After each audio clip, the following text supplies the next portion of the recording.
Well, I think in most cases, rather like writing a novel, you have a pretty fair idea of what it's going to come out like at the end. You have your vision of what it's going to come out like.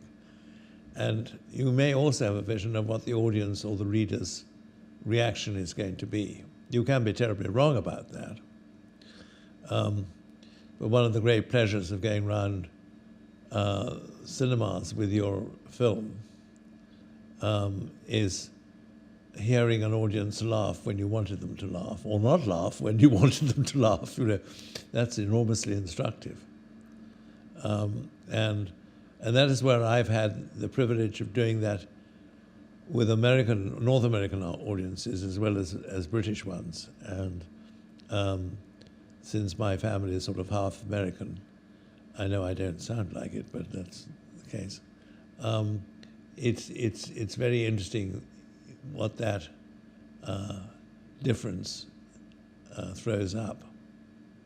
I think in some ways, I mean, I showed the Wicker Man at the request of a critic in downstate Connecticut, in other words, suburbia.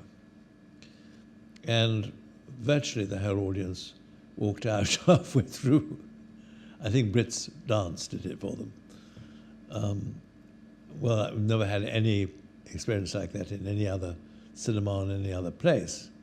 But and then when we showed it in the Bible Belt, and I think it is very instructive.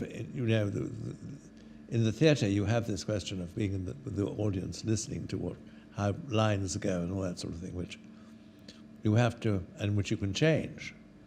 But with a film, you have to go around with it, knowing that if you made an error in that comedy sequence, which doesn't make it very funny, you're stuck with it, you know, for life, or vice versa.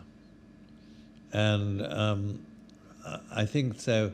If you can travel with an entertainment film and see it with an audience, at least for a time, it's enormously instructive because you get the feel of an audience for what you've done. And of course, with DVDs, it's not quite the same thing. You can't sit in everybody's living room and see whether they all went out to the loo at the time that you wanted to make your most important point. You know, you have to have a proper audience. You have to have, I don't know, 50 or 100 people to have that experience. So I think that it is important to be very audience-oriented, to think as you go through the script from the very beginning, will that frighten them? Will they laugh there? Will they say ooh ah because it's a moving sequence?